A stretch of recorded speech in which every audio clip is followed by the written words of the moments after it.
अस्सलाम वालेकुम नाज़रीन, हाईटेक न्यूज के खबरनामे में आपका खैर मकदम है। मैं हूं नेहा खान। नजर डालते हैं आज की अहम खबरों पर। आदिलाबाद जिले माला वेलफेयर एसोसिएशन जिले सदर कोपला रमेश ने मकबूल गुलकार गदर के खिलाफ नामुनासिब तबसरों को फौरी तौर पर वापस लेने और अवामी माफी मांगने का मरकजी वजीर बंडी संजय कुमार से मुतालबा किया। मकबूल गुलकार गदर के खिलाफ नामुनासिब तबसरों की शदीद मजम्मत करते हुए आदिलाबाद जिले माला वेलफेयर एसोसिएशन के ज़रिए एहतमाम आदिलाबाद जिले मुस्तकिल में कलेक्ट्रेट के रूबरू मरकजी वजीर बंडी संजय के खिलाफ एहतजाज किया और उनकी तस्वीर को नजर आतिश किया। इस मौके पर उन्होंने कहा कि मरकजी वजीर बंडी संजय का ये बयान कि पद्मश्री अवार्ड सिर्फ बीजेपी नजरिए रखने वाले लोगों को दिया जाएगा, सदर जमहूरिया और वजीर आजम की तौहीन है।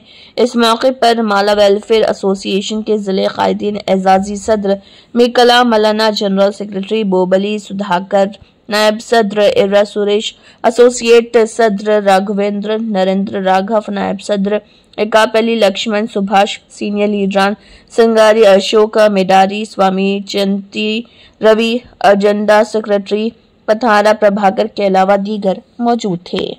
केंद्र सहाय मंत्री बंडी संजय गारू प्रजा युद्ध नौका गद्दरन्न मीद अनुचित वाक्याలు చేయడాన్ని మానవ సంక్షేమ సంఘం అంబేద్కర్ వాదులుగా పూర్తిగా ఖండిస్తున్నాం। నిజంగా ఈయనకు బండి సంజయ్ గారికి తెలివి ఉండి మాట్లాడుతున్నాడా, తెలివి లేక మాట్లాడుతున్నాడా? ఈరోజు తెలంగాణ వచ్చిందంటే మా గద్దరన్న యొక్క పొడుస్తున్న పొత్తు మీద పాటతోటి యావత్ తెలంగాణ మొత్తం కదిలి తెలంగాణ సాధించేంత వరకు కూడా తను నిద్రపోలేదు। అదేవిధంగా అదే కాకుండా రాష్ట్రంలో కానీ దేశంలో కానీ దళితులు బహుజనుల మీద ఎక్కడ దాడులు జరిగినా వాళ్ళ శ్రేయస్సు కోసం కాళ్ళకు గజ్జగట్టి భుజాన గొంగడేసుకొని చేతిలో అంబేద్కర్ జెండా పట్టుకొని మూలాన గ్రామాన ప్రజల యొక్క చైతన్యం కోసం పనిచేసిన ప్రజా యుద్ధ నౌక గద్దరన్న మీద వాక్యాలు చేయడం సరైనది కాదు। నిన్ను బండి సంజయ్ ఖబర్దార్, నువ్వు ఏం మాట్లాడుతున్నావో నీకు తెలిసి మాట్లాడుతున్నావా? నిన్ను హెచ్చరిస్తున్నాం।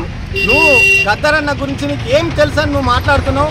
గద్దరన్న గురించి గద్దరు నక్సలైటు వేలాది మంది బీజేపీ కార్యకర్తలను చంపిండని చెప్పి నువ్వు పద్మశ్రీ అవార్డు ఇవ్వమని చెప్పి అంటున్నావు। నీ పద్మశ్రీ అవార్డుని ఇవ్వమని చెప్పి మేము ఇట్లా గద్దరన్న కుటుంబ సభ్యులు కానీ మేధావులు కానీ దళిత సంఘాల నాయకులు కానీ ఎవరైనా నిన్ను అడిగినరా?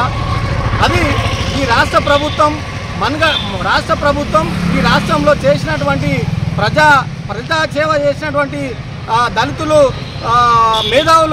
మేధావులుగా భావించినటువంటి 5 మందిని ప్రపోజల్ పంపితే దాంట్లో గద్దరన్న ఒక్కొక్క సభ్యుడిగా పంపిండ్రు। అంతేగాని రాష్ట్ర ప్రభుత్వం పంపినందుకు నువ్వు ఈరోజు మొన్న పార్లమెంట్లో అమిత్ షా గారు అంబేద్కర్ మీద వాక్యాలు చేయడం, అదేవిధంగా నిన్న గద్దరన్న మీద వాక్యాలు చేయడం, ఇదంతా బీజేపీ పార్టీ యొక్క రాజ్యాంగాన్ని సవరించే మార్గంలో ఇవన్నీ దళిత మేధావులు బహుజనుల మీద చేస్తున్న దాడులుగా మేము భావిస్తున్నాం। బండి సంజయ్ ఇట్లా నీ నోరు ఇట్లా అతుకోలో పెట్టుకోకపోతే ఈ దేశంలో రాష్ట్రంలో ఉన్నటువంటి దళితులు బహుజనులు తప్పకుండా నీకు గుణపాఠం చెప్పే రోజు వస్తుందని చెప్పి నిన్ను